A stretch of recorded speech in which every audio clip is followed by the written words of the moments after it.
just a 30-second sponsored segment by the Amazon Play Store. You can save upwards of 20% by any purchases made, as long as you do purchase the Amazon coins. I'll leave the links in the description down below if you do want to find out how to save that money. I'll leave the link to the video. But yeah, other than that, we're going to get straight back into the video. Once again, you can save upwards of 20%, and this is sponsored by Amazon, as you'll probably be seeing by a couple other pre-rolls, maybe later this week. And yeah, let's get straight into the video. During World War II, the T-34 was the most produced variant of tank in the world. However, very, very close was the M4 Sherman. They made a huge amount of these. Basically, they were like, oh, we need one with armor? Well, let's make the E2. Oh, we need one with a bit more mobility and a better gun? Let's make the E8. They made so many different Sherman variants, and then they sent them over to Britain. And this is where things get tasty, because the issue with the Shermans during World War II was they were not able to penetrate through the frontal armor of the Tiger I.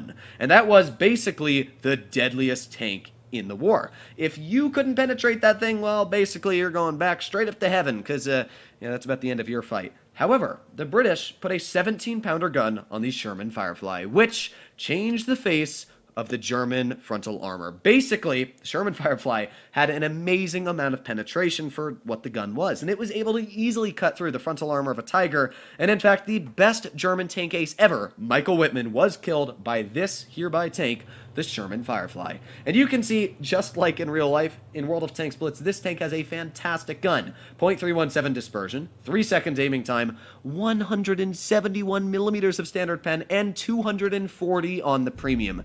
This gun is pretty lit. And it's able to very, very easily cut through any Tier 7s, Tier 6s, and you don't even need premium for Tier 5s. It's just like a walk in the park. But you might be asking, well, what is the downside of this vehicle in World of Tanks Blitz as a balancing factor compared to, let's say, the M4 Easy 8?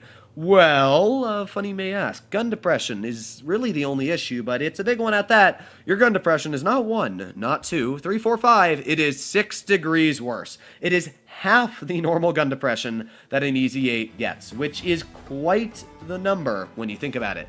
So, yeah, it does have an issue, but even with its 6 degrees, you just run this thing kind of like a mobile tank destroyer, and it does one kick ash, haha, see? I didn't curse yet, haha. Alright, let's see what we can do here, though. So we got an M4 Sherman, speaking of Shermans, on our team here.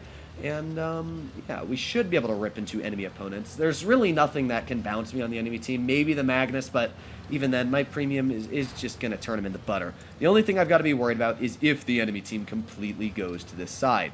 Oh, there's an MT-25. Hello, comrade. How you doing? Are you going to shoot at my teammates? Oh, he did, and what that means is we go bippity-boppity, and there goes your hit points. Alright, so there's already one nice shot pumped out onto the enemy tank. So we got the Explorer off to the side, and with that, ooh, this is becoming one weird battle. Okay, let's see what we can do here. We got the MT-25. He bounced me. Thank you very much. And now we turn our tank again. What? Okay, I see how it is. I guess I'm just going to bounce the side of an MT.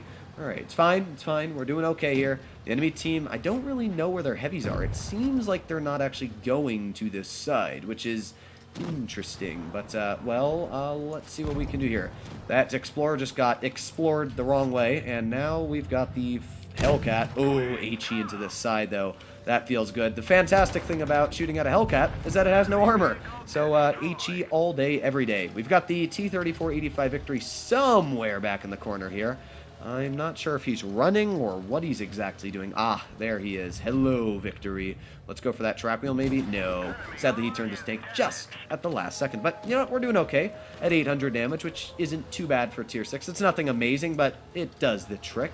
We got the Magnus poking around that corner there. You can see the tanks, the Shermans, none of them are really incredibly fast. They're decent, but they're not winning any land speed records here. But what we are going to be able to do is hopefully get right through this AT2. Look at that. Standard ammo. Boom. Right through his upper plate. And that's what I'm talking about. That insane amount of penetration. Again, let's go for another shell. Boop. Another one in there. Sadly, we did get hit by the, what would that be? Probably the Victory off to the side, maybe? I don't know, but I don't want to get hit by him again. Maybe we can get another shot into that AT. Ah, sadly hit the dirt. I don't want to get hit by that Victory, though. So, what are we going to do? I'm going to push up this little bridge, whatever you want to call it, a ramp. Maybe we can get some shells into the side of the Magnus. Boom, there's one nice shot. He did get a tap back into me, but we should be able to tap him one more time. There you go, out-trading the Magnus pretty easily. And again, we're going to keep on tapping him. Boop, there's another tap in, and with the victory pushing off to the side, and us easily taking another shell from the Magnus here, we are going to be coming out very, very much on top against this guy. There you go, perfect shell finishing him off. And then we've got the victory left, and this is the gun. Like, you could see how easy we could penetrate that Magnus. Normally, a vehicle like that, you got to load premium, but this tank's standard pen is basically the same as most premium rounds on your tier 6 mediums. So there you go, 2,080 damage for our first game. But, you know what, let's do one more and see if we can continue that goodness. But this is a tank that I really don't play enough in tier 6, but I should. It's a fun vehicle, it's quick, it's got a great gun, and that only downside is that gun depression. Now, granted, I probably could have done a pretty sizable chunk of damage if I had that 12 degrees because I would have been able to work where the plane was. But still, it's quite impressive how good the gun is. This is, in fact, the same gun that the Black Prince gets. I think it's the same gun that the Churchills get as well. All very, very solid guns for tier 6 vehicles. But let's see what we can do again. So we got an AMX-12T. Ooh, KV-2. That's a big threat. Obviously, Shermans do not have much armor. This is, in fact, the tier 5 Sherman hull. So, yeah, frontal armor is basically non-existent. If you are a tier 6 or even a tier 5, you're not going to struggle to pen this. You know, the EZ8 has a little bit more frontal armor. This doesn't. So that is an issue with the vehicle, but you don't really expect to mount shells with these tanks in the first place.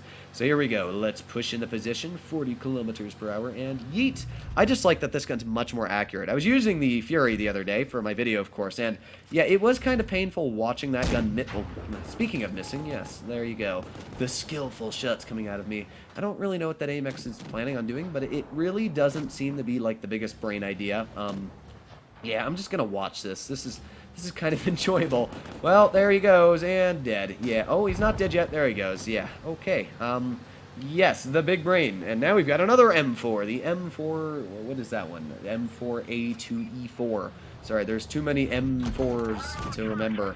Oh, God. All right, we've got a tank on our side, who we should be able to get another nice pen into. Bip! There you go. Another nice tap. We got the M4 off our front, and maybe we can get a nice pen into you again. Aiming, aiming, aiming. Oh, my teammates, you mother trucker. Oh, I knew he was going to block that, too. I just knew it. All right. It's fine. It's fine. We've got no gun depression, so we can't work this. Go over the hill and yeet. Ah. Aha. Aha. As you can see, sometimes Droodles has very bad luck, which is apparently very existent today. Let's try shooting at this BDR G1B. There you go. Nice pen, but we did get penned straight back, but oh boy, look at him having literally 0 armor, which is great. And of course, because we have much more DPM than him, we should be able to out-reload this shell as well. There you go. So we've taken off a pretty sizable chunk from that guy. Maybe we can continue. Boop. Ah. Just missing. I do have a teeny bit of lag, it looks like, while playing here, but it's nothing too bad. Boop. There you go. Thank you very much. Alright, and you are just going to go straight back into the garage, put on our auto-aim, and then, well, we got that BDR G1B aiming at us once again. You bounced my turret, and we bounced yours. Wow. I guess it's because we hit the mantlet. That's about the only reason I can come up with there. But, yeah, that makes about sense. Let's push. Come on, go, go, go. Speed is key. Oh, we got this guy. He's just going straight back. Yeet. You're dead. And then you're dead, so all we got left is the KV-2 and the Panzer. That's not a Panzer. That's a P-43. I'm losing my mind. Okay, now this guy does have a little bit more hit points, and because he rammed me, that's really bad. I did not think he was going to. Thankfully, my SU-100Y is here to save me. Thank you very much, and let's finish you off. Made sure to load that premium just in case it tried to miss, but there you have it. Not anything spectacular coming out of the Sherman Firefly here. You can see this is more of an example where the tank it's meh. You know, it's got a good gun, decent mobility, but it does have disadvantages. The gun, it's actually got very poor shell velocity after you're using it. That goes for most of the Shermans. I didn't actually expect that. But there you have it, folks. A fun Sherman Firefly. Hopefully, all of you enjoyed today's video. If you would like to see more like it, please consider smashing that subscribe button down below. But other than that, stay happy, stay healthy, and I'll be seeing you in the next one. Bye-bye.